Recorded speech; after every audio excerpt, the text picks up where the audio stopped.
गुरुर्ब्रह्मा गुरुर्विष्णु गुरुदेवो महेश्वरः गुरुः साक्षात् परब्रह्म तस्मै श्री गुरवे नमः।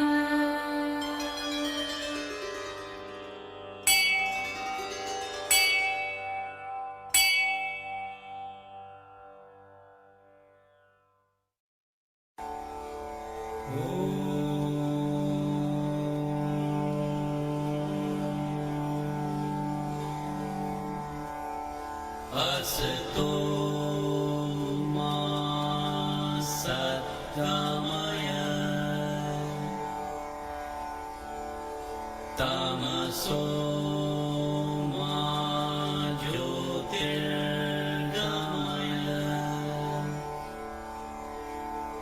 मृत्योर्मामृतं गमय। ॐ शान्ति शान्ति शान्तिः।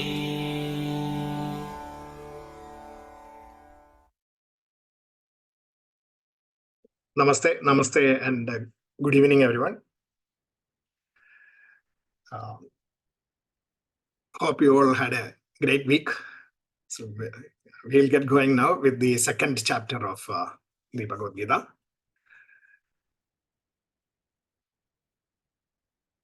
Okay, just during the discussions, there were some point of view that somebody was finding it difficult more to easier more to connect with the spiritual aspects of Bhagavad-Gita, and not able to is looking forward to connecting, but is finding it difficult to connect it to daily life. In fact, I think most of the traditional discourses that we see will be more focused on the spiritual aspect. We will be more focused on the practical aspects in our day-to-day living. And so I hope that we will, at the end of 18 weeks, we will, all of us will be in a better position to actually start thinking about every aspect of life that you face with, and how the wisdom of the Gita, Bhagavad-Gita intelligence can be connected. So I hope we will be able to do that through this Pattern Institute's series. In fact, we are running some programs for senior teenagers in the age group of 17 to 22, called as Strategic Intelligence for Life and Living. That is a workshop. And similarly, another workshop for professionals, young professionals in the age group of 22 to 30, mainly focused on the rookie professionals. That is called as self-analytics. That's also another workshop. Just these sessions are fully focused on the practical applications, whereas this series of seminars that we are having now on Fridays is going to focus more on the content of Bhagavad Gita directly, and then wherever possible I will put pointers to these applications. Maybe we will not go into deeper analysis and tools that we have developed for that. The tools are mainly for the teenagers and workshop, the professionals. So we may not go into that detail, because if we start going into that, then we will not be able to cover all the 18 chapters and all the aspects of the 18 chapters. So just as a brief introduction only, of course, all these are being done as not as a business. It is a service, and everything comes free in terms of the trying to inspire the youth towards the great wisdom that we have from our 5,000 or 3, at least definitely more than 3,000 years of a repository of wisdom. And so much of this wisdom or something which is connected to this wisdom is being actually extracted out by the modern researchers in the Western world, and they are coming out with strategic successes for star performance in organizations, which are actually divorced from just making material benefits. Even though, of course, their practical, the major aim is for that. But we, from India, we have this aspect of doing these things for something more higher. And we have gems of such wisdom available from the Upanishads, and we will try to correlate these things also in this process as much as we can, if not in detail. Okay, so we were looking at chapter 1, and the chapter 1 was Arjuna's despondency. Arjuna was in the battlefield, and he was faced with the difficult situation of fighting his own people, gurus and grandparents and uncles and cousins and all. And then he, after seeing the battlefield, he was dejected, despondent because of this. And then that despondency, because of that despondency, he came up with a logic that he doesn't want to fight the war. And then he arrayed a series of logic before Sri Krishna. And he said that I will not fight. And that continued in the first 8 to 9 verses of second chapter, where he actually puts down his weapons and then sits at the feet of Krishna and then says that I will not fight the war. I will not fight the war. That is basically what he said. And Krishna then starts the dialogue. In fact, there is a very good description of the initial, what do you call it, the dialogues between Arjuna and Krishna. So as Sanjaya described to Dhritarashtra, he says, Arjuna, having spoken, so he has used specific words to describe, to give the characters their names. He did not call them as Arjuna and say Krishna. Instead, he said Rishikesha. Arjuna spoke to Rishikesha, who is Govinda. Rishikesha, who is Govinda. So those two terms. And then he described Arjuna as the fighter of ignorance, Gudakesha, and harasser of enemies, Paramtapa. So basically what it really means, the significance of these terms is that Rishikesha means Lord of the senses, and Govinda means giver of happiness to the senses. In the sense that here you can see that I have highlighted that in blue. These are all the Lord of the organs of the senses. I have given blue. The color blue will always depict infinitude or universalness or infinitude from now on in all my slides. So Lord of the organs of the senses is that those powers that actually give the powers to the organs and the senses, that is the Panchendriyas and the Jnanendriyas. That is the Rishikesha. And the giver of happiness to the senses. The power for the senses to enjoy their objects. That power is called as Govinda. So both of these are infinite. In fact, it is the same power that is there in an elephant, in a dog, in an ant, in a human being. If you look at this, these powers, they are universal. So then the fighter of ignorance. The fighter of ignorance is our mind, the intellectual aspect of our mind, and the harasser of enemies is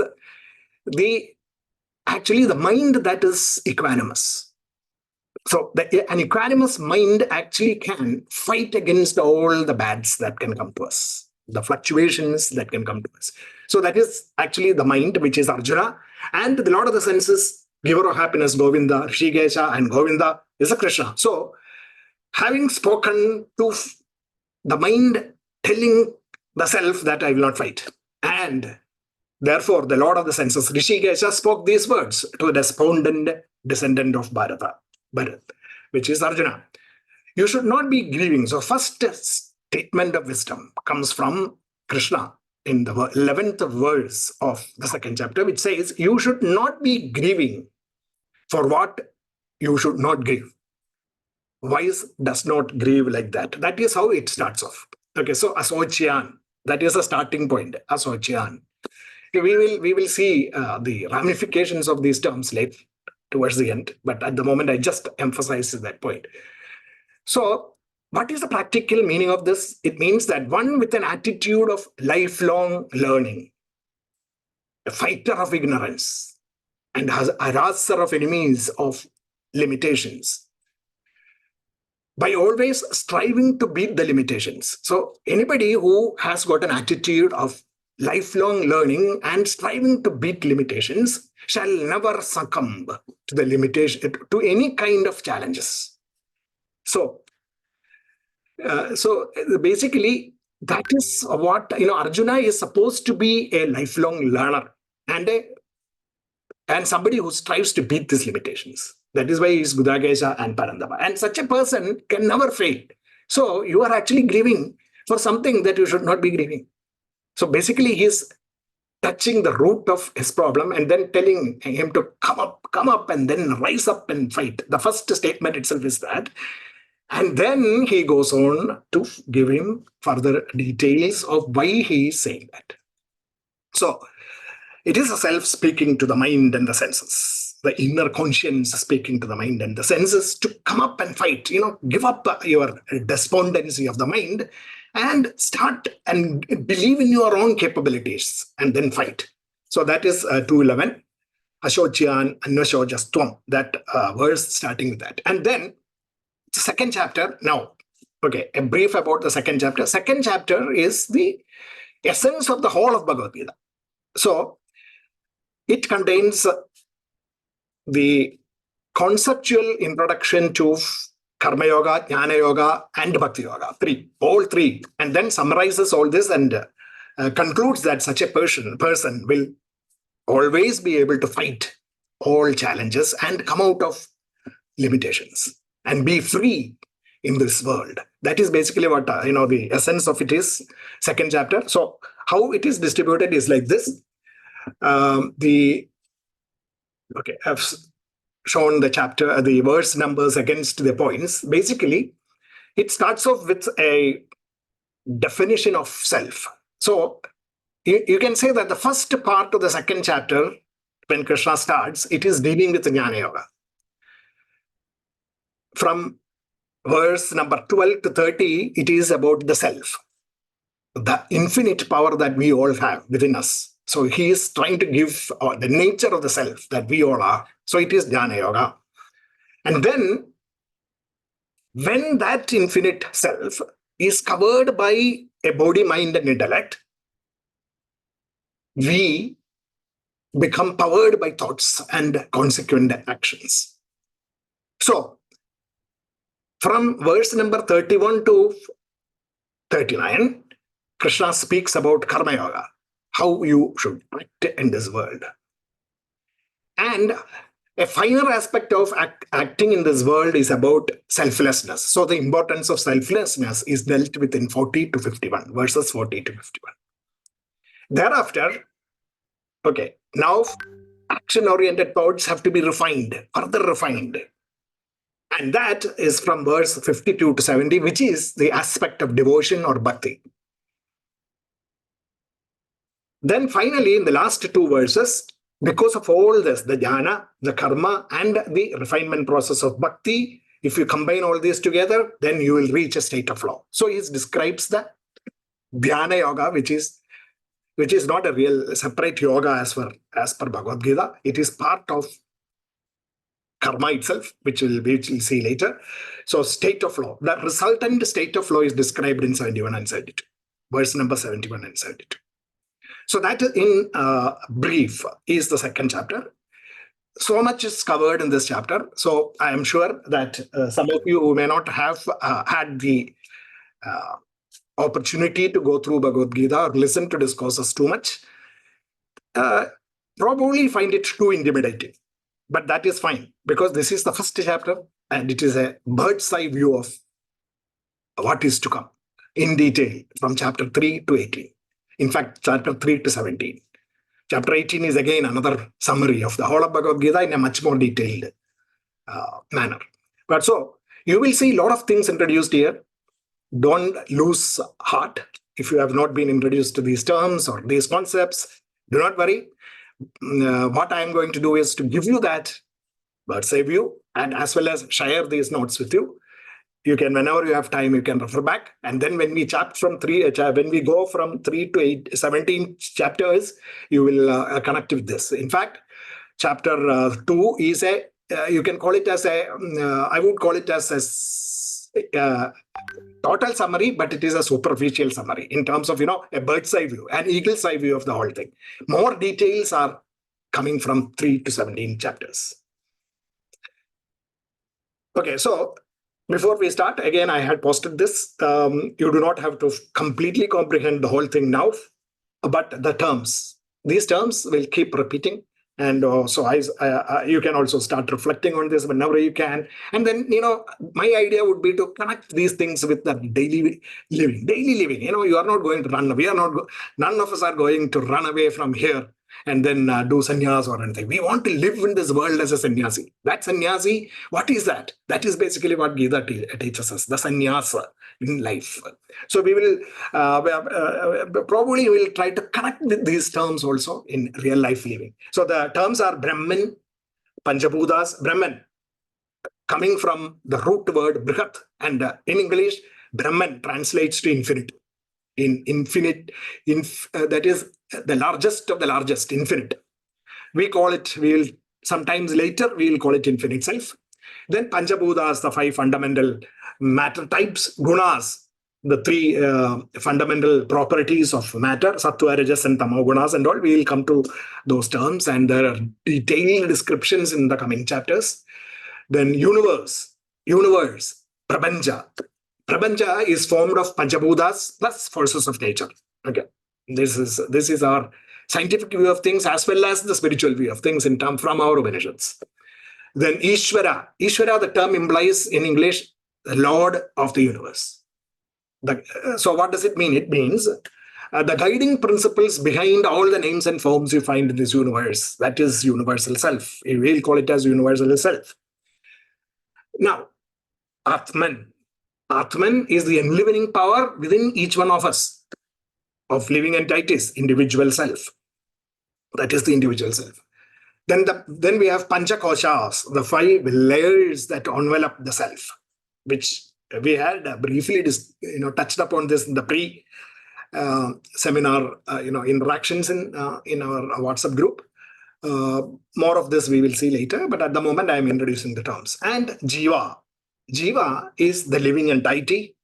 So what is it comprised of? It is comprised of the Atman plus the Panchakoshas and their modifications, which will also include, the mind aspect and all those things. Okay. So also, it will be good to start thinking of a nested structure, like, you have Brahman, within that you have Ishvara, and within that you have the Atman. So Brahman, Ishvara, Atman as a nested structure. Think about that. It is very beautiful actually to start meditating on this aspect of infinitude. I mean, actually you can start from your individual Atman and then expanding to the universe and into the infinitude. In fact, by the time we reach 9th chapter and all, I will introduce to you kind of meditative process where you can start connecting with this infinitude in the 9th chapter. Okay, so I'll just spend a couple of minutes initially to give you an infographic here, which probably will strike your mind. But if you don't fully understand it, don't worry. With that I will be posting this picture later, as well as we will be going through this in detail from chapter 3 onwards. So it is a process that will take some time. So don't feel disheartened that if you don't fully get it, but let's go. Infinite. It is difficult to imagine infinite. I mean, that is in all kinds of domains. We have been talking about infinitude, and infinitude is difficult to comprehend. So let us, in science we have also given a symbol for it as in this form, infinite. Okay, now this infinite, this was what was there in the beginning. In the beginning, there was nothing. People generally say there was nothing. Actually, it is a misnomer in terms of our Vedic definitions and Upanishad thoughts. You should not be saying that in the beginning there was nothing. I think all of us should say, especially with our own heritage, we should be saying that in the beginning there was everything. And that everything is infinitude. Everything was contained in that. So it is not nothing, it is everything. And in that everything, from that everything, some things came out, which is the Big Bang or whatever you call it. The universe emerged. And within that universe is basically what, we have Earth and all the forces of nature, and then we have the Earth, and within Earth we have life forms, and within each life form, what do we have? Within each life, we have a consciousness. Okay? This consciousness that we have, we can actually look at consciousness in a functional way. And then we can say that there is this consciousness of existence. Because of consciousness only, I say, I exist, I am. I'm saying I am because I am conscious of my existence. This bottle of water here, this bottle of water exists. The only difference between the existence of this bottle of water and me is that I am able to say I am. Whereas this bottle will not be able to say. That is all. Why? Think about that. Why this existence cannot talk about itself is because of reasons which is obvious. So, I have the consciousness of existence. I say that I exist because I am, because of consciousness. So that is the fundamental aspect of consciousness. That I exist, I am. The second is that consciousness which of existence now expands by connecting to a lot of things like senses, and before that mind, and then senses and all within us. So there is this consciousness of knowledge or awareness. And there is also another thing, because of the consciousness of awareness with my body, mind, and intellect, what happens is there is a tendency for me to always go after happiness. So consciousness, one of the third aspects of consciousness is that it is happiness. So we can say this consciousness has three aspects, or the nature of consciousness is existence, knowledge, and happiness. Three things, fundamentally. And this, because of the awareness aspect, what is happening, the self-awareness aspect, and also the senses and other things that get connected. We have senses, sensory feelings, emotional feelings, and intellectual ideas. Intellect, mind, and the body, providing this. And because we are always driven by this consciousness, which is, and nature of that is happiness, what is happening is all this is run by expectations. And these details are basically what the Gita is going to teach us in detail, giving rise to ego, pleasures, the going after pleasures, feelings, and ideas, in anticipating these pleasures, in attaining these pleasures, and in enjoying these pleasures. Actually, the happiness actually is three-stranded. Just like we have these necklaces and other things, or even garlands and all, which we weave, and maybe three strands, or the hair that we braid. The hair that we braid, basically when ladies, girls, ladies, and all, they braid the hair, long hair, there will be maybe probably 2 strands or 3 strands like that.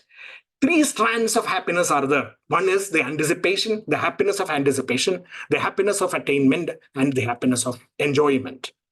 That is the aspect of, and of awareness is about the pleasures of the physical body, feelings of the emotion, the mind, and the ideas and thoughts of the intellect. And then there is also this one aspect which actually ties everything to the physical body, mind, and intellect, and gives us this unique identity, which is a different one from the infinite, is basically that what is called as ego. Okay, all those details, in detail, we will be going through this every week, so that we will get more and more into this, and I get the idea of what all these things are. This is basically what all of us are. And this, as the individual, all these things are shaped by 3 aspects, which are called as purity, passion, and negligence, which is nothing but the qualities of the physical things that we have on top of the Atman. Purity, passion, and ignorance, which is in our Vedantic parlance or Upanishad parlance, we call it as Sattva, Rajas, and Tamogunas. These guide and shape all this, that is this self-awareness and its consequent modifications, purity, passion, and negligence. So this consciousness we can actually call as the manifestation of the infinitude within us. How that comes from the infinitude to the forces of nature through us into consciousness within us, that conscious aspect is the true self. And the rest of it is because of the physical things.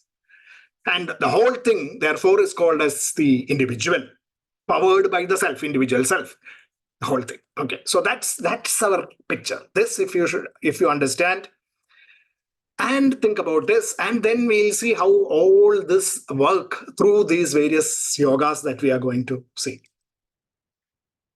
So, infinite, universe, individual. That is the most fundamental pattern that we have in this, the whole universe. Within the infinite, we have the universe. Within that, we have the universe, and within that, we have the individual. Infinite, universe, individual. So just see, who are you? I am the universe. And who is this universe? The infinite. Therefore, by recursion, you say that individual is the infinite. That's it. So simple as that. But of course, conceptually simple, but practically, how do you live this? That is what Gita is teaching us.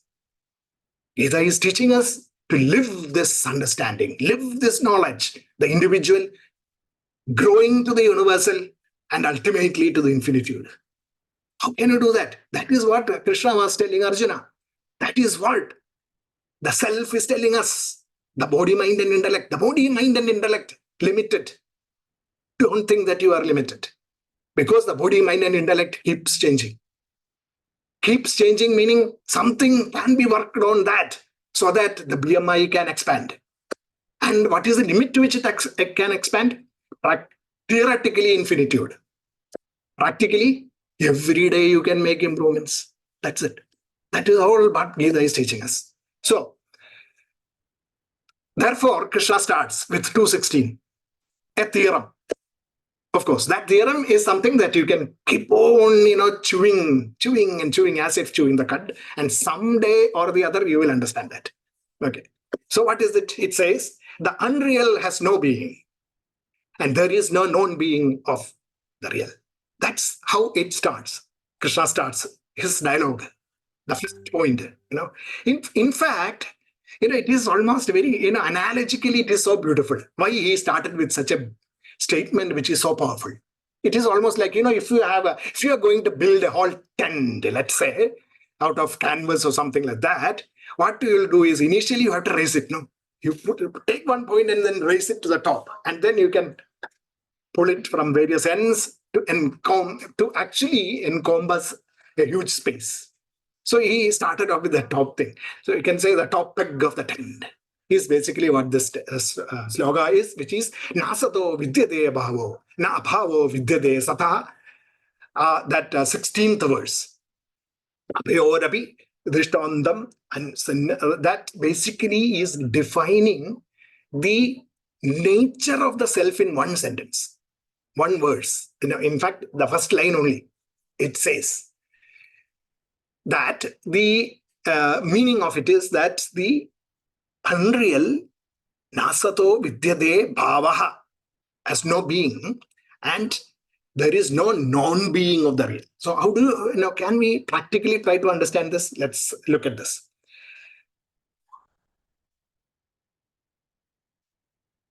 Okay, we'll look at it in a practical sense. If you look at it, your fears, lack of confidence, doubts and insecurities, all are properties of intellect, mind, and body. Correct? It is the mind telling you that I am incapable, because the intellect is telling, look, you don't know this, you cannot do this, etc. And therefore, your body becomes weak, in the sense that body is not prepared now to do anything. And then you go into kind of idleness, despondency, or laziness, ineptitude, and whatever. But you know that very well, that you can change it, because as a child, you did not know most things at age 5. At age 15, You became much more a different person. Why? At 25, you are a different person. At 40, you are much more knowledgeable. Why? Because your mind has changed. And because of which your intellect has changed, intellect and mind has changed, and therefore the body also, and the body has physically also grown, body has become strong, etc., etc., and it will keep decaying also later on. So it keeps changing. These properties are changeable. They were not there yesterday. My today's capabilities were not there yesterday. Today it is there. Tomorrow it may not be there. If I get Alzheimer's or anything, it is gone. Or I may develop on it and then become much more. It will be a different thing. So they were not there yesterday. It is there today.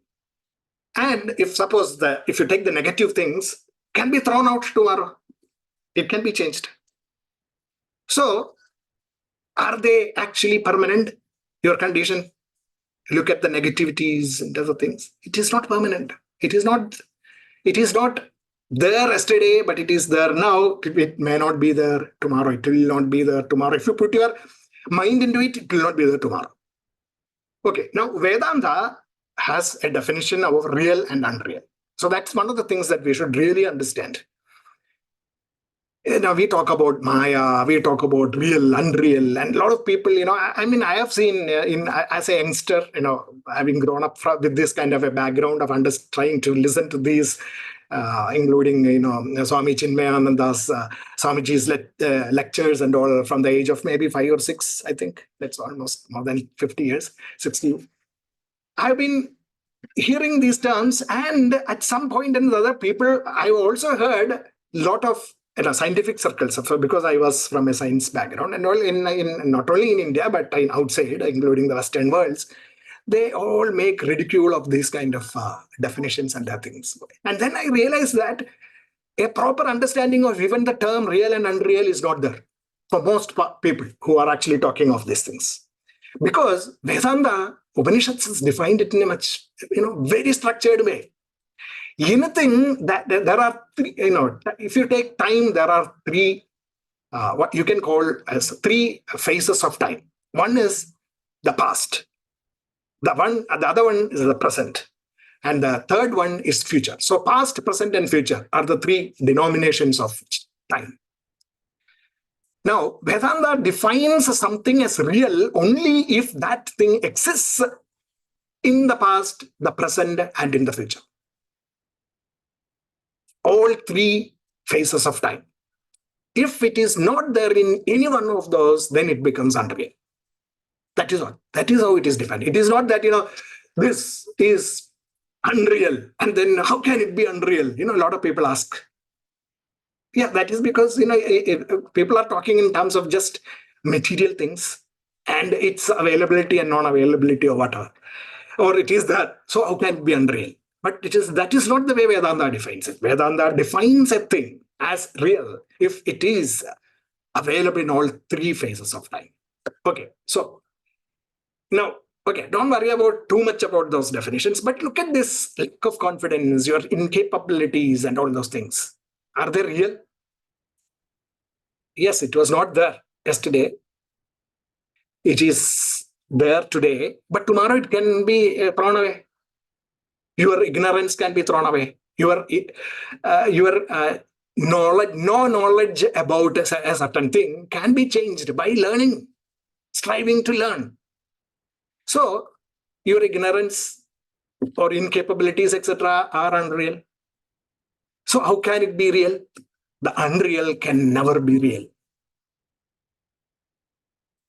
Now, what is it that is helping you to do that is our inner powers. It is not your mind. Your mind is unreal because mind keeps changing. But the mind's power, the power that is giving the energy that is giving the power to the mind. We are going to, don't equate to the scientific definitions of energy and all those things. It is, of course, that is also part of it. But we are going to see this energy of the mind and the intellect in very detailed manner in all the, when you pass through these chapters, especially when we get into 7th, 8th, 9th chapters, we'll see it in more detail. And the characteristics of that power, in terms of sattva, rajas, tamo gunas, etc., from chapter 13 to 18, 17 and 18. So this basically, this thing that gives power to the mind, it is the same for everyone. The same power is giving to the mind of all of us. So that is something which will always be there. So that power is right inside me, and that we are calling it as self, the Atman. And that Atman, therefore, is always there. It was there yesterday, it will be there today, and it will not be there tomorrow. Even after I die, my Atman will be there. Even before also the Atman is there. And what is that Atman? A true understanding, even in a rational sense, we look at it, we will be able to understand and appreciate that infinitude of that Atman. And that infinitude is everything. Therefore, it cannot be a point, there cannot be a point that it is not existing, and there cannot be a point that it has emerged. Because it is infinite. As we said, Brahman, Brihat, infinite. That infinite was there. That is the first thing. That was always there. Everything. That is everything. So that is the only thing that is real. The rest of it is unreal.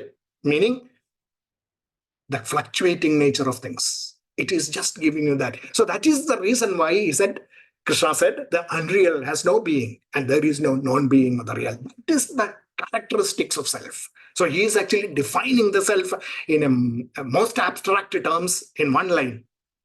So practically, what does it mean to us? Realize your own knowledge deficits, the mind, intellect, capabilities, capacities. Realize your knowledge deficits. Grab your opportunities. Learn, change, and expand. That is what Gita is teaching us. Okay, and now what do you learn? How do you learn? Why do you learn? Those are important. Why do you want to make changes? How do you make changes? How do you expand? Why do you want to expand? That is where the whole picture of this wisdom of Gita intelligence comes in. It is not just for becoming your aim is not to become just a millionaire or billionaire or, the most powerful person on the earth so I can control everything. That is not what Gita is talking about.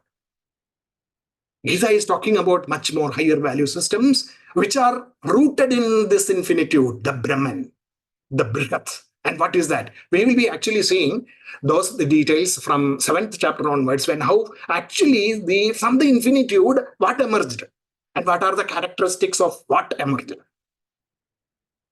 And what is the guiding force behind this universe and what those things are and how it translates into everything that is there downward. We will see that more in detail. But at the moment, if I start talking about it, we will not go through this second chapter. So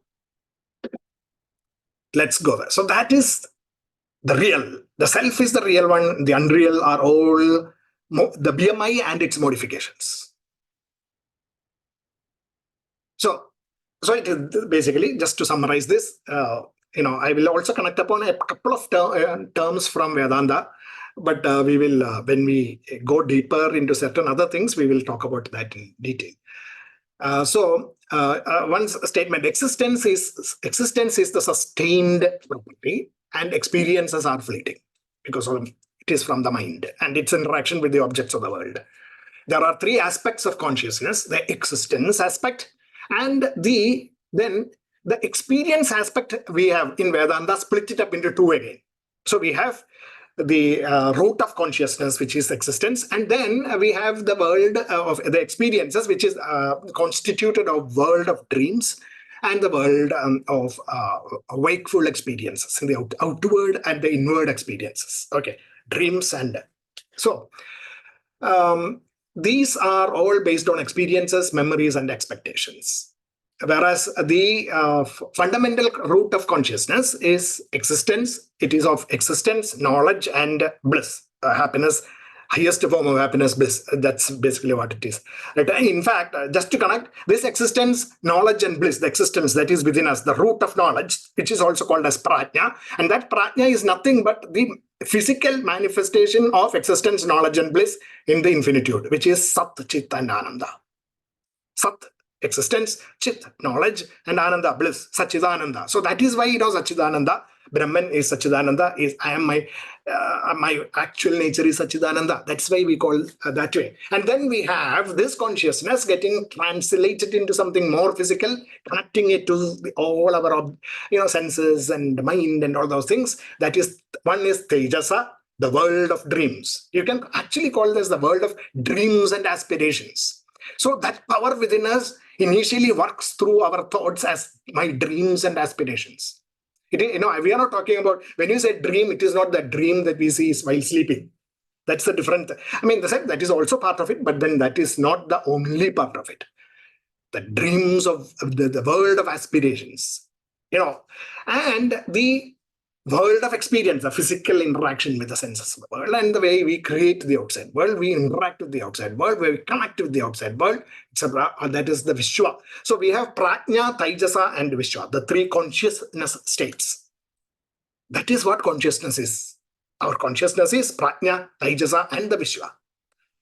More of those things and details we don't have to go into at this point in time. If at all we get an opportunity, we will describe all those things later. So, and this happiness is the three-stranded, the attainment, enjoyment, and anticipation, attainment, and enjoyment, which is in Sanskrit, it has been named as Priya, Moda, and Pramoda. Okay.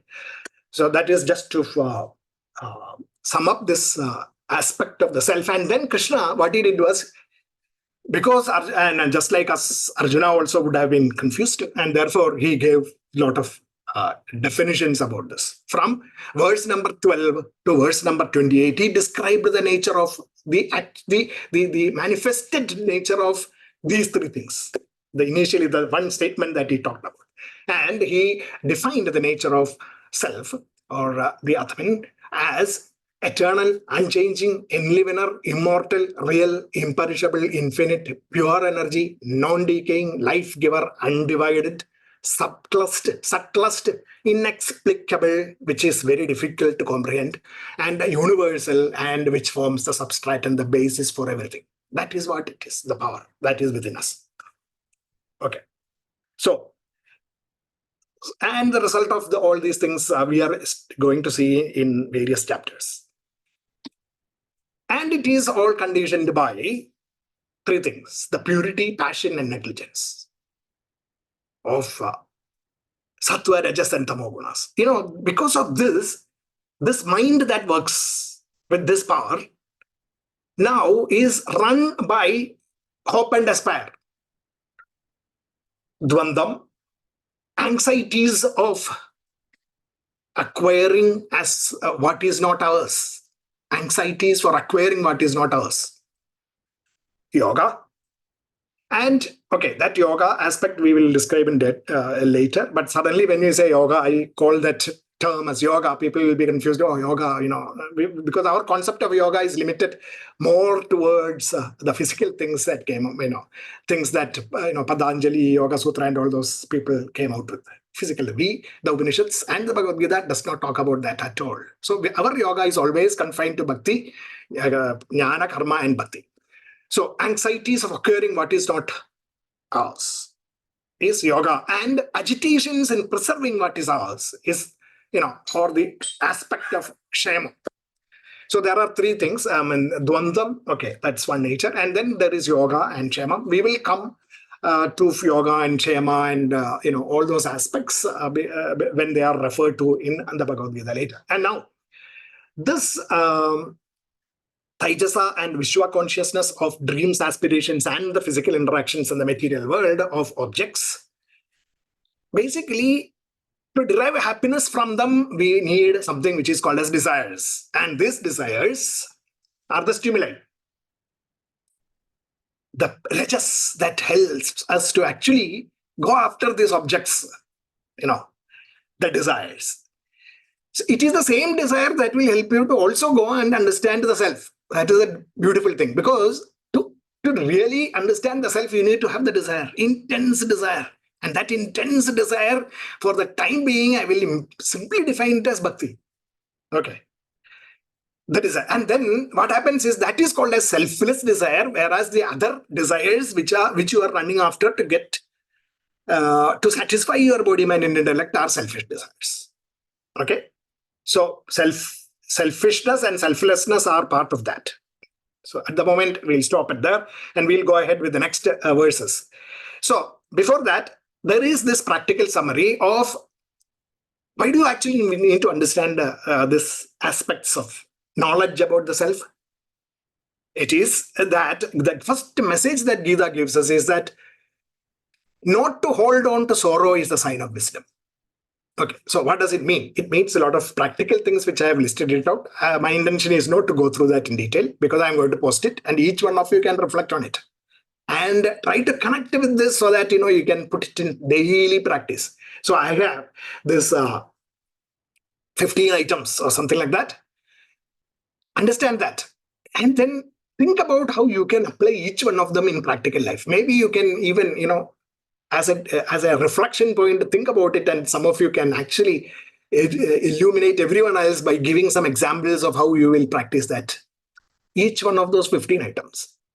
You can. If you start practicing at least 2 or 3 of them itself, you will start seeing you will start connecting with the self. That is what the term I would like to use. Connect with the self. And when you connect with the self, there is something that happens. Because it is going to give you a sense of happiness, because self is happiness. Existence, knowledge, and happiness. Happiness. This is the reason why,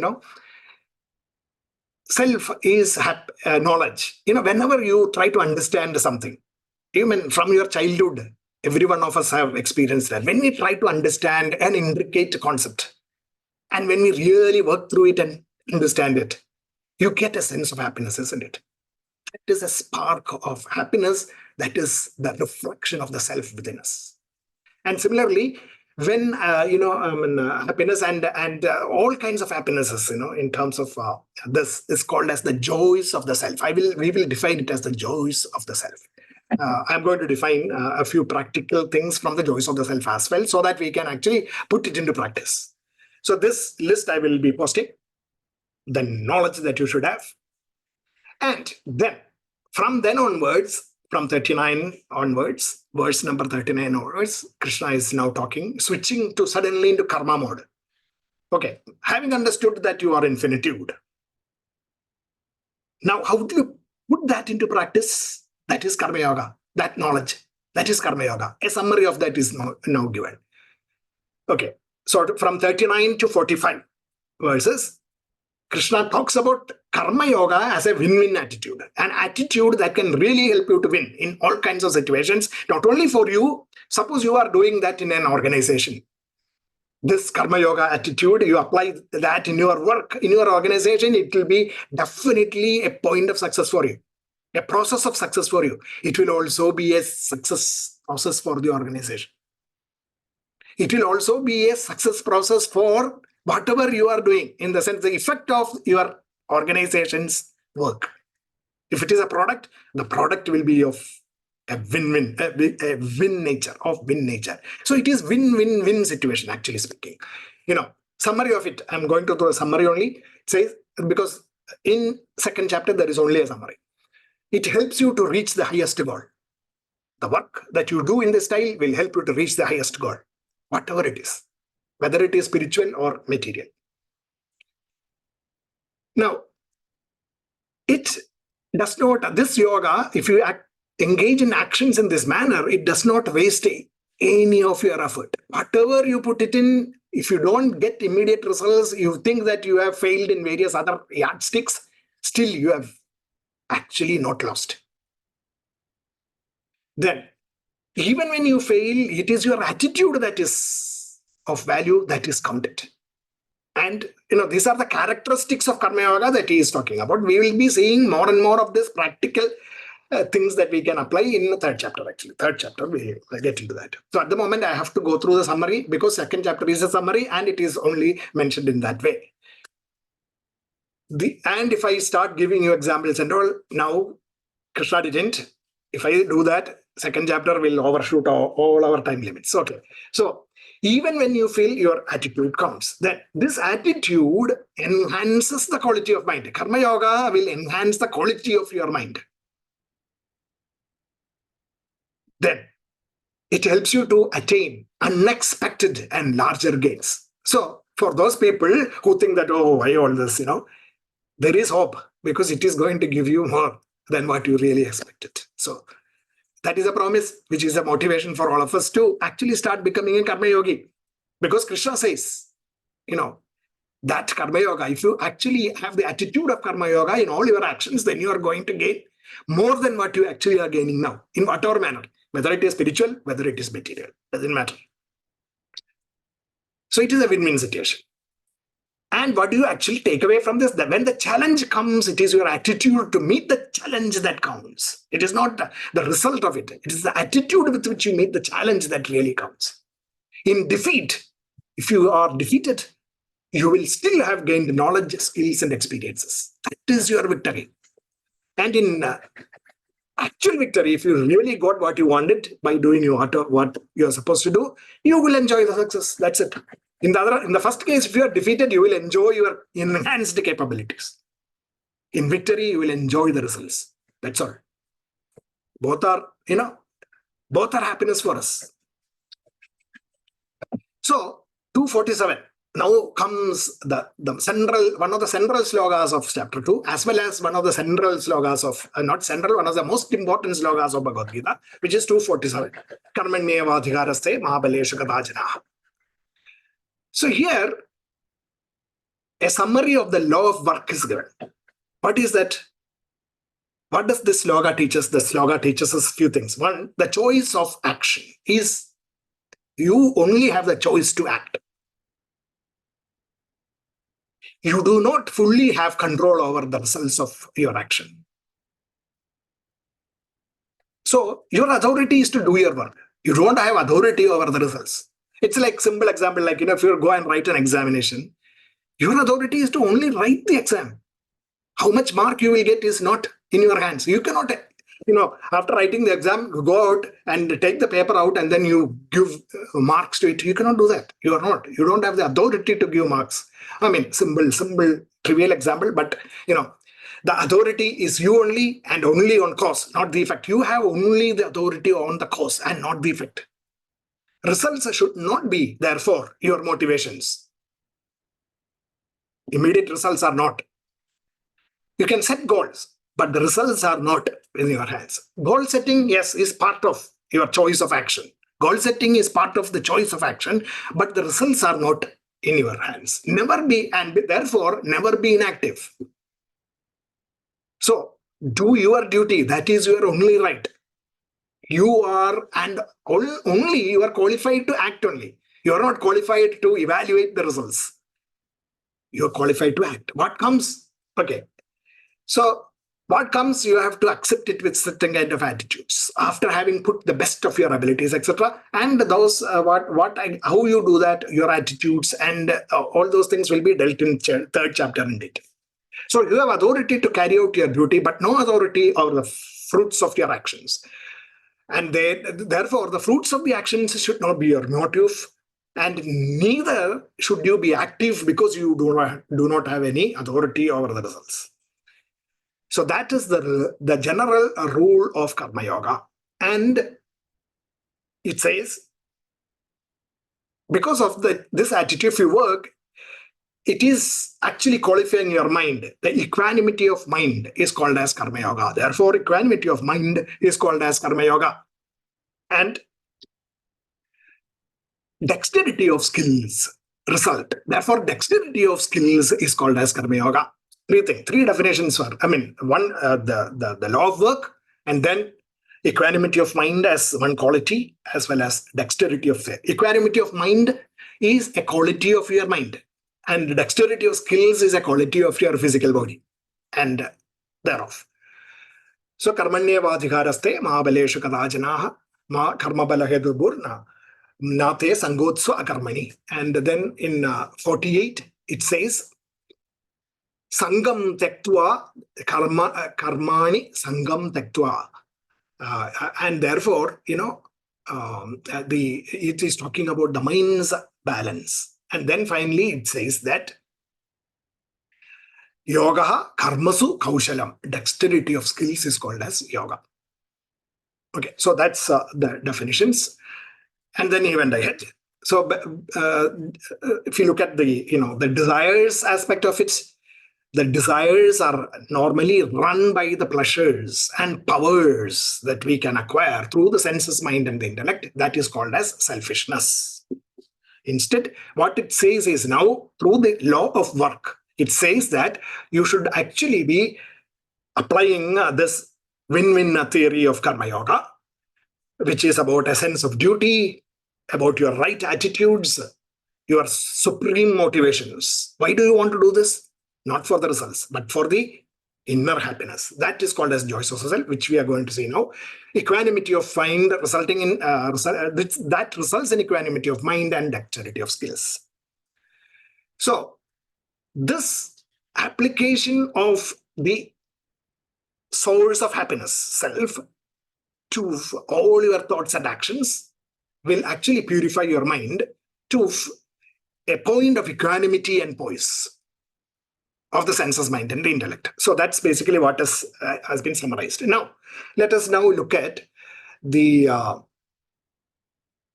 joys of the self, which is producing this equipoise, equanimity, and dexterity. Equipoise, equanimity, and dexterity. These are three capabilities that we need to acquire through this process of karma yoga. Equipoise of intellect, equanimity of mind, and dexterity of skills of the physical body. Okay, all motivated by the joys of the self, which are called as intrinsic motivations. And what are the intrinsic motivations is basically what I'm going to now give you a practical list of it. But just before that, I wanted to give you an allegorical picture, concept of the joys of the self. You take an iron rod and heat it up in a furnace. When you heat it up in a furnace, what happens? After some point, the iron rod will become red hot. And when you take it out also, it still actually looks like fire, isn't it? It looks like fire. There is only one difference between the actual fire and this fire. It looks like fire, but it has got a shape. Some limitations are there. That's it. Physical shape. But otherwise, it is the same as almost the same. The heat is almost the same as the fire. So, how did the iron rod get the fire property? The iron rod got its fire property through constant contact. Constant contact. It got it. Okay, now, remember, we discussed about the Panchakoshas. And we had these 5 layers from Annamaya Kosha, Pranamaya Kosha, Manomaya Kosha, Vijnanamaya Kosha, Anandamaya Kosha, and self. So, which Kosha is closer to the self according to our concept? It is Anandamaya Kosha. Right? It is Anandamaya Kosha. Now, in practical terms, this Anandamaya Kosha is all about your impressions and experiences, and we also talked about that in the conj the analogy. It is about your experiences. It is about your the vasanas. And this vasanas, because they are lying very close to this thing, your actual vasana is about the tendency for happiness. That is what is actually translating into your mind, intellect, etc. The tendency for happiness. Because you are so close to happiness, you get that happiness. You become that happiness. And then that happiness is what you are craving for. Instead, don't make the mind, intellect, etc. crave for it and go after it. Instead, direct that desire, the happiness, towards the self. That is basically what it's all about. That happiness which you get from the self is similar to this iron rod, where it is this true, that bliss itself. So, this intrinsic happiness of directing your desire to the inner self, the happiness of the inner self, is called as the joys of the self. And how do you actually start getting that? Let us see some practical ways in which you can tap that intelligence, that happiness. I've given again another list of about a dozen such things. I will be posting this in detail and in the group, and you can actually think about this. Each one of them, out of this 12 or whatever, list, take 2 or 3 of them and start practicing it every day. And you will see the changes. And, expand it to include all the numbers, all these items. And then you'll become, you'll be seeing yourself growing in fulfillment and happiness and enjoying the true connect with yourself. Not only It will also, as Karma Yoga says, material benefits also it will give you. But that should not be your aim. Material benefits should not be your aim. That's all. That is what Karma Yoga says. Instead, aim it for the joys of the self. Aim it for the self, towards the self. So what are the things? I will just, a couple of them I will briefly touch upon. The rest you can think about. For example, the joy of doing a job very well and meticulously. Irrespective of what you are going to get out of it. You engage in your work with a quality aspect and do it to the best of your abilities. At the end of the day, when you do a job very well, you will feel a sense of satisfaction and happiness, which is a spark of that joys of the self. Think about that. Every day you can do that. Yes, today I did better than yesterday, and therefore I am feeling happy. Tomorrow I can do better than what I did today, and you can feel happy. Keep on doing that every day. In fact, I have seen this happen with a lot of people where we have actually the youngsters, when we do the workshops, and they have come back saying the changes that they have started feeling. And that is what Krishna is talking about. Tap the joys of the self, not the your happiness of having, getting a promotion or increment, etc., will be short-lived. However much you get, after 2 months, 6 months, or whatever, you will start feeling that you want more. Okay. But if you aim it towards the self, that every day you are improving, ultimately you will even get what you actually physically wanted. Okay, that is those things and strategies for doing that, etc. is basically what 3rd chapter and 4th chapter are all about. We will look at that in detail. And then another one, for example, joy of discovering something creative and innovative of utility. For example, innovation and invention and innovation. Two things are there. I's. Invention, innovation. Let's say we probably, most of us don't actually get into that habit. We can see that, there are lots of inventors and innovation opportunities and events that have taken place. So both these activities, somebody who actually invented something, the happiness that he or she derives, somebody who actually innovates and then comes up with better solutions, which we do, which a lot of people do. The happiness that you do get when you actually do some changes to the way you are doing things and better results starts coming out.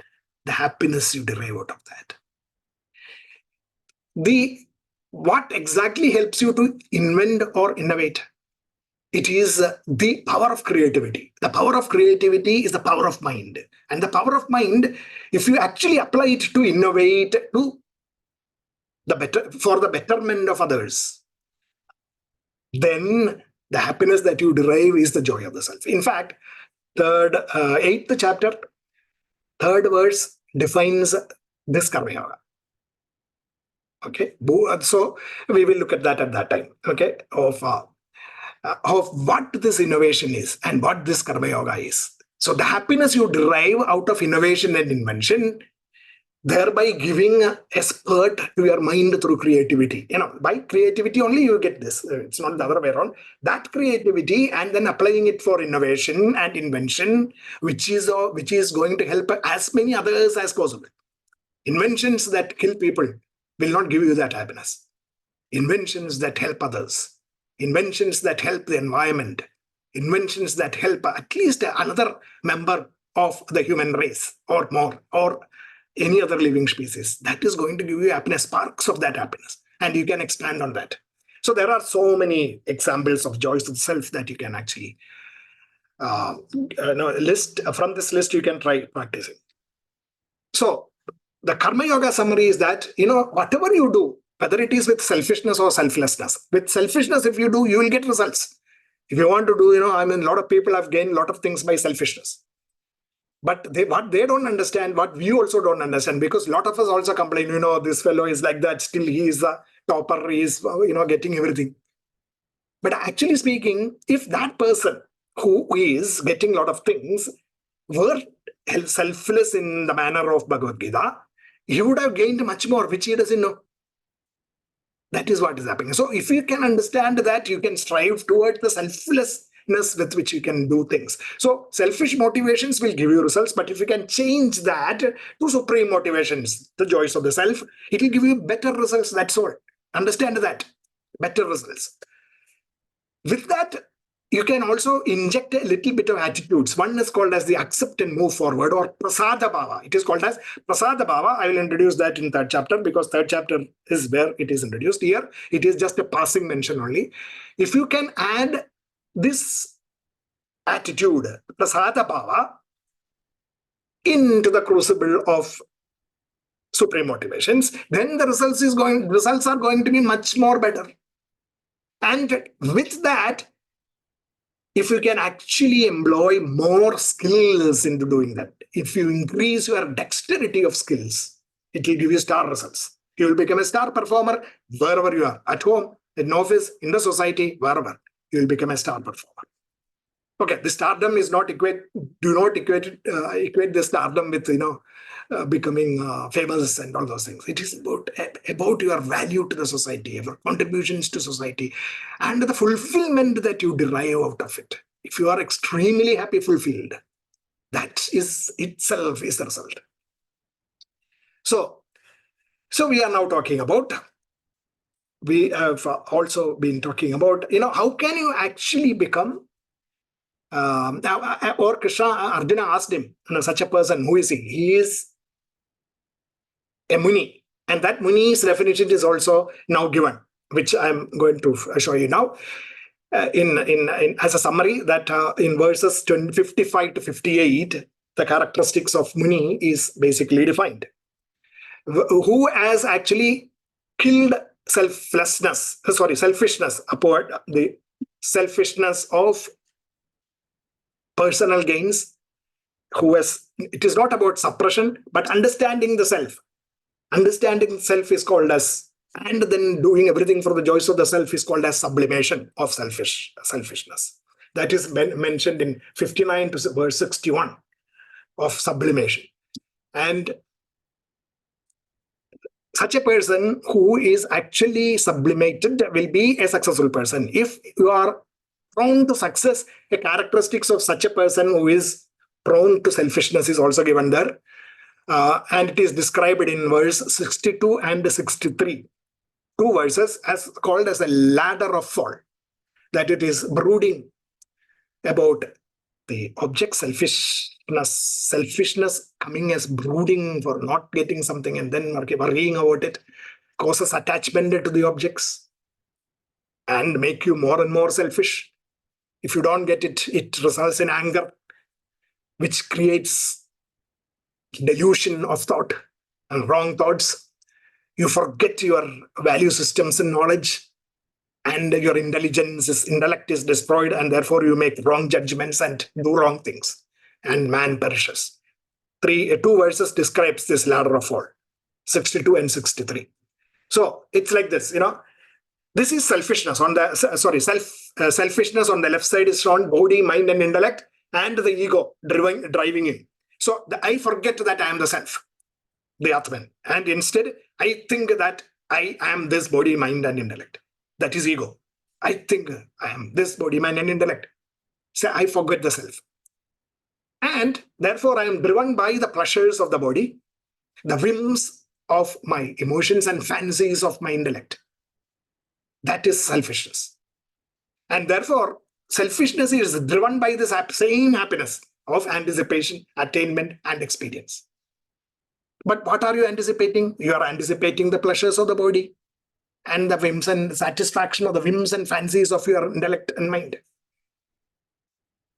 And when you actually get something, you get more happy, moda. And then when you experience it, you get much more happy. This is pramoda. And you are fully in selfishness. Instead, replace that by the power of the self. That is the joys of the self. That is your overriding motivation. Not the body pleasures or something. Pleasurable things. You will not go after the path of pleasure. Instead, the path of the good. Shreyas, not prayas. And the mind and the intellect. So that becomes the practical selflessness. It is that the Jnanendriyas you know that there is this Panchendriyas, the organs of the senses that connect to the outside world and then takes in information, inputs from there, and then transfers it to the brain. There are centers of vision, smell, etc., which are called as the Jnanendriyas. And the Jnanendriyas process the signals, and then while processing signals, more inputs are taken from the limbic system, emotional brain, hippocampus, feeding that. And then there is a combined a mix of both this and the output. Then it directs the motor control centers, and the motor control centers signals the muscles, and then you act in this world. So it is the Jnanendriyas and the Panchendriyas and the Jnanendriyas together they work. Jnanendriyas include the mind also, because you are taking things from the memory, your experiences, which are all guided by Sattva-Rajas Tamo gunas. How it all happens, we'll talk later. So they combine and then produce the actions from within. So the Jnanendriyas help to experience the pleasures of the senses. When the subtle intellect is that intellect which guides your gross intellect, which is going after the pleasures. Subtle intellect says, no, that is wrong, this is wrong, that is good, this is not, this is pleasurable, don't go after the pleasures, all those things, subtle intellect. So when the subtle intellect convinces the gross intellect and the mind, that is when you are intellectually convinced about this, that the self is just the El Nivera. So you have to intellectually convince yourself that the joys of the self is your motivation. And then only this works. Just, otherwise there is cognitive tension inside you and you will land up in problems. So you have to really understand, you have to really believe in this success formula. The experience of the pleasures of the senses then becomes secondary to the motivations of the joys of the self. This is a definition given by Krishna in the second chapter. Okay, so that is when you become a karma yogi. From merely doing your actions selfishly, you become a karma yogi completely rooted in selflessness.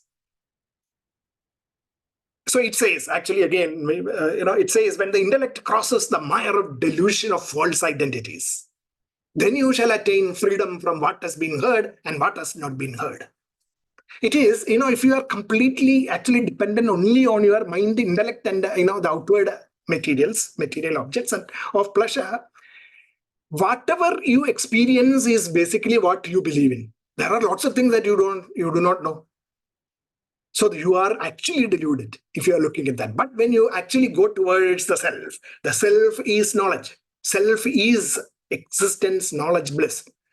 When your intellect, thus perplexed by what you have heard, can firmly stand. There are lots of temptations, pleasures that are asking you to go through the path of pleasure. But then if your mind, if your intellect can stay steady, not perplexed by these pleasures, and steady in the joys of the self, whatever you do to the best of your abilities, in the best manner possible, according to the rules and regulations laid down, then you will attain perfection. That is the path to perfection, which is advocated by the process of karma yoga.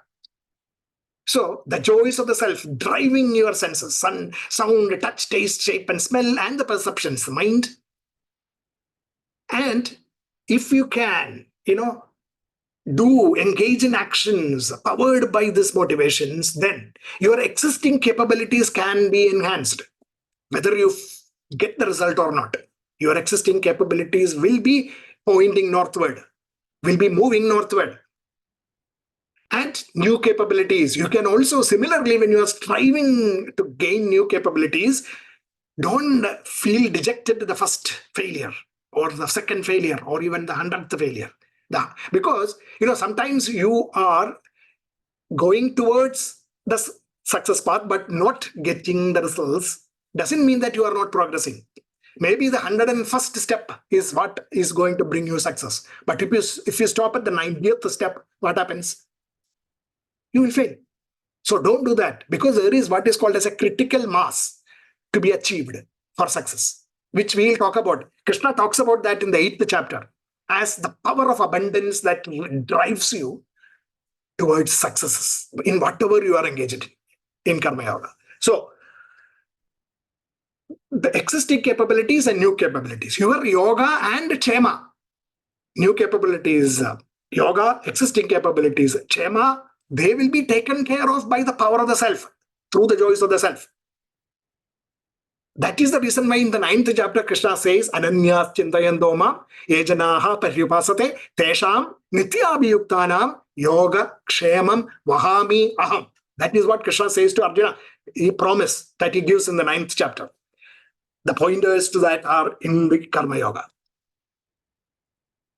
So, how do you describe such a person of perfection? He is defined as the seer, this which I showed you in brief in the last diagram, but here it is. A person who is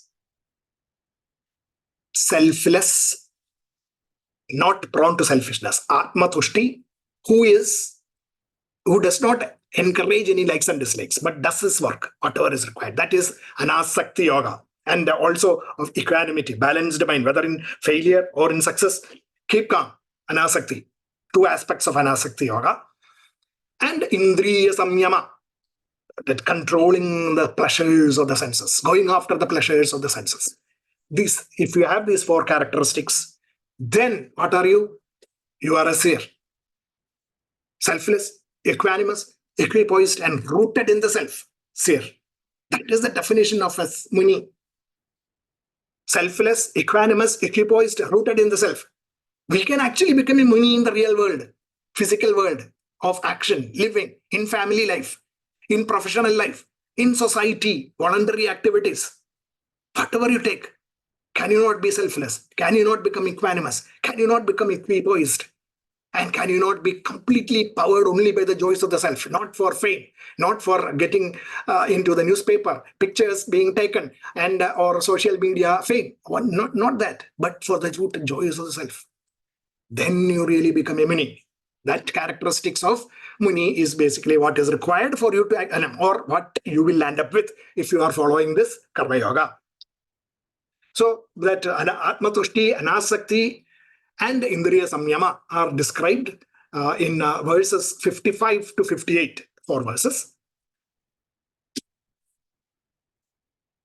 And it says, it says that such person, such a mental attitude is that state which is night for everyone, is the state of wakefulness to the man of studied intellect. Night becomes day, and day becomes night. That is how a beautiful analogical or allegorical representation of that state of mind is described. It only means this. You can look at that left side corner.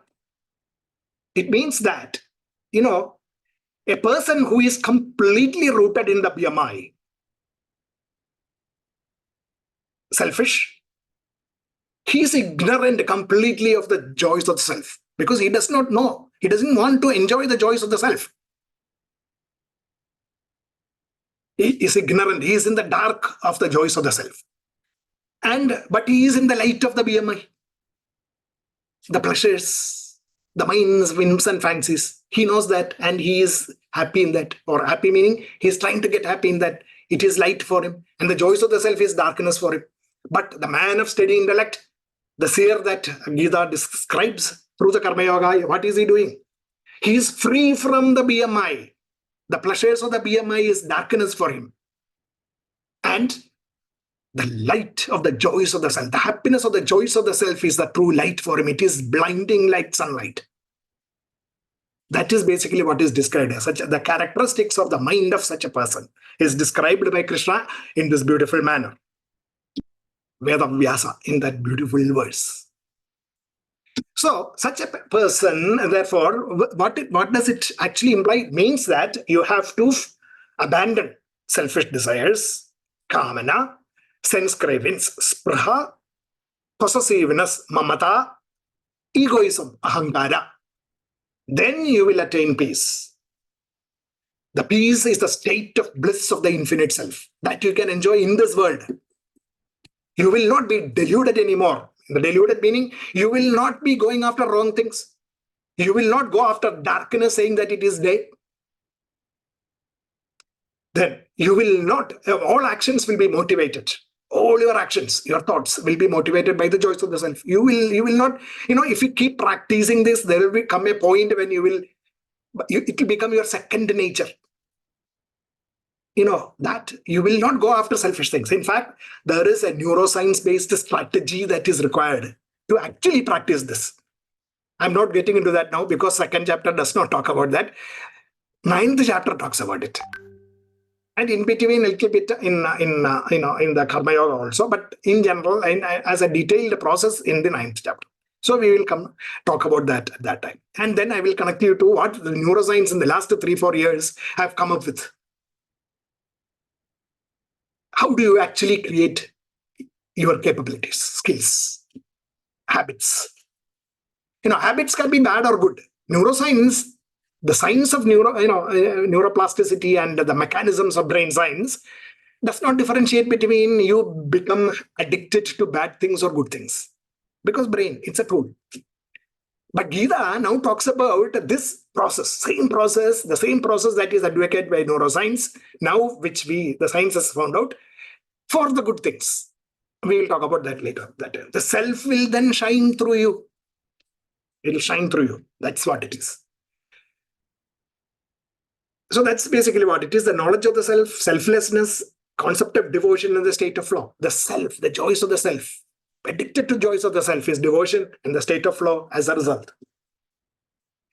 So I think we have come to the end, but just summarize. I will summarize that through an infographic. This infographic may look complex, but then I will be posting it for you for further reflection and study. This is basically what the whole mechanism is, the self within us. It is everywhere, but I'm just showing it as a blue circle. Blue circle shows it is infinite. Blue means infinite. The self within me, Atman, infinite. That Atman is now powering my body-mind. And body-mind means immediately ego comes in. Because body, mind, and intellect, the moment that they get enlivened, the living entity comes up, and the living entity comes up, immediately the feeling of I comes up. The self does not have the feeling of I. But then the moment it is tied to the mind intellect, it gives you the feeling of I. And in fact, new recent consciousness studies, etc., have actually unearthed this process of actually the process of you identifying with this physical world. I-ness. It is an infinite loop. It keeps. And that is when you are born, really speaking, the identity. Identity is born, not you. Identity is born. That is called as ahankara, that ego. And that ego now works through the intellect because it is tied to the senses. Immediately, the least resistance path. You always talk about the least resistance path in various things. So this power of the self, when it is encapsulated in ego, what it says is the ego takes the easy route. What is the least resistance route? Immediate gratifications, pleasures. So the BMI. BMI gives you more sudden happiness. So intellect becomes deluded, likes and dislikes come in, emotions. So I have shown this likes and dislikes of all the sense objects. Likes and dislikes, I have shown it as a wave, likes and dislikes. So our condition is like this, selfish likes and dislikes. Gita says, you actually sublimate the ego. I have shown it as a transparent box here. When it is transparent, what happens is it doesn't block the self. Ego doesn't block you from the self. It translates, it actually translates into or flows into your intellect and mind as the joys of the self.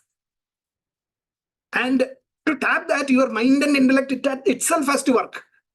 Because that is the tool provided to us in this world to enjoy this happiness. And then what happens is your mind becomes equanimous. Likes and dislikes are curtailed. And you become no selfish likes and dislikes. So that's our state. And now, going to get complex. Okay. So here, you can just describing here, mind, intellect hits the ego barrier.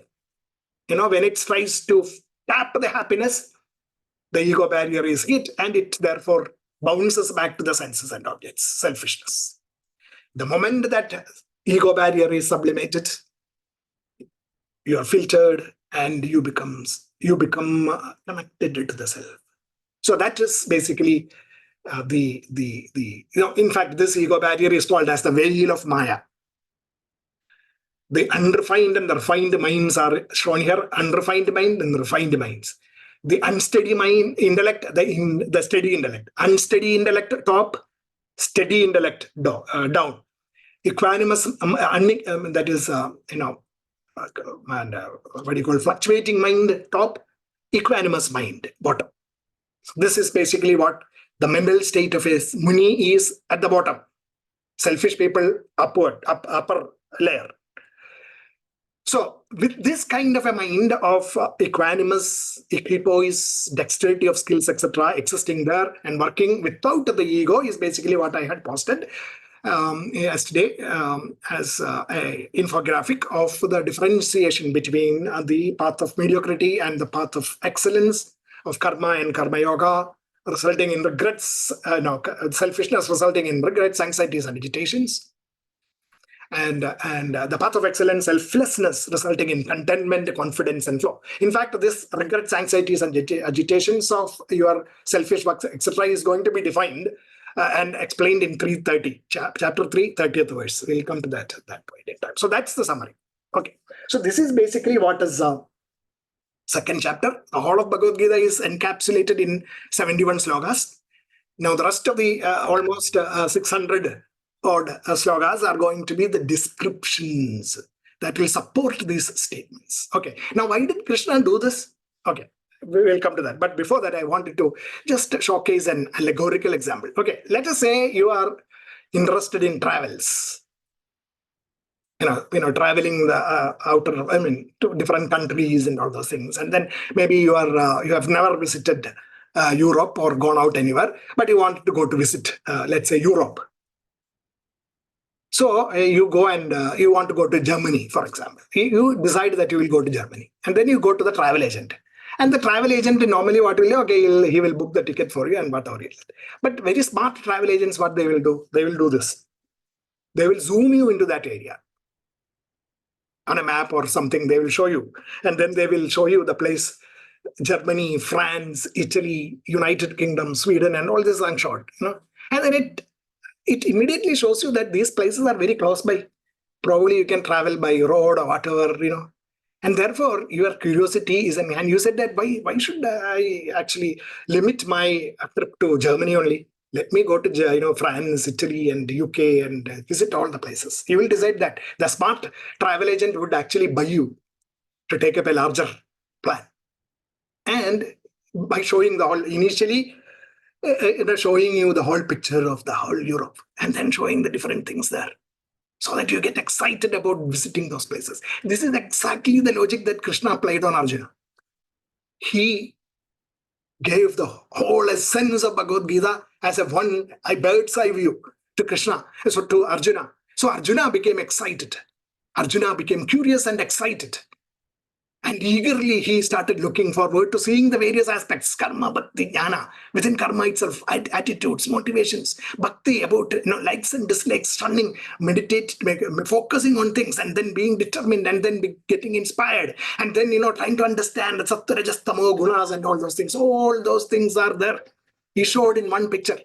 So Arjuna became curious, excited, and inquisitive about the knowledge, and that increased his quest for knowledge. It increased the nature of focus of his mind to listen to what Krishna said. That is the trick that he played on Krishna. That is how the whole scripture of Bhagavad-Gita is designed. Forget about everything else. There within this scripture is a structural pattern of how to organize knowledge. In fact, there is a lot of things to learn for teachers to actually engage in the process of teaching. I will try to point out those things as and when we come to all those aspects. So here is the larger picture of learning, the process of education, the process of learning. About seeing the larger picture first, and then going into the details so that You are excited to learn the details as well as you immediately connect with the larger scheme of things. Krishna gave that, and Vedavyasa gave us that strategy of knowledge acquisition in our scriptures itself. Somehow or other, we did not take it forward to create our own educational systems and our own strategies of learning, etc. In fact, the same process I have seen it in the Western world of education. In fact, I will give one example and I'll stop. In one of the universities, it is actually Carnegie Mellon University in Pittsburgh. They were talking about the process of learning, especially when a professor of mechanical engineering was telling me this. They were teaching thermodynamics, and when they were teaching the thermodynamics, the mechanical engineers, thermodynamics is a big this thing. Every semester they have to learn quite a lot of it. The first thing that the first semester they gave everyone, teams of 4 or 5 people, they were asked to design a buggy, a motor vehicle. The buggies, right? So you all know that, small vehicles, and all of them have to build that in the first semester as a project. They have not learned anything about mechanical engineering, nothing about entropy and thermodynamics and all those things, and propulsion systems and all that. They have to build it, and start building, and they have to actually, there is a competition also at the end of the semester to run this across a terrain, and the one which actually wins the race, that.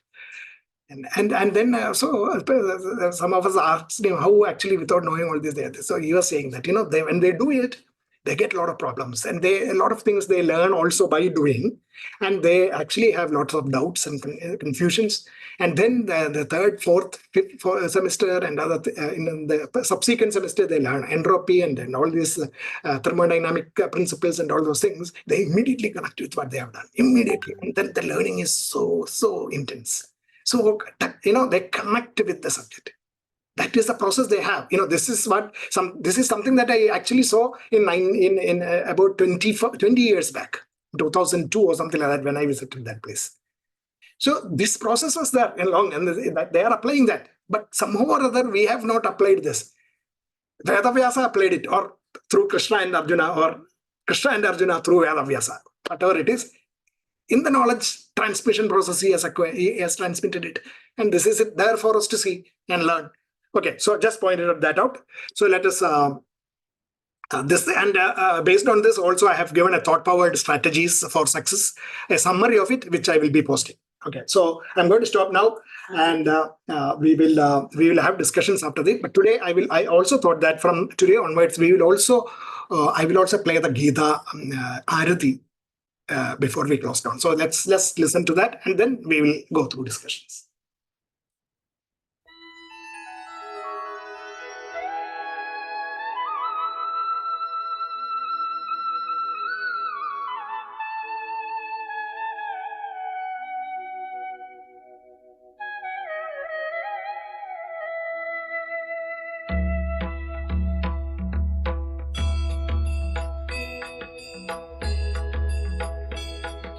जय भगवद् गीते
सजनी जय जय भगवद्गीते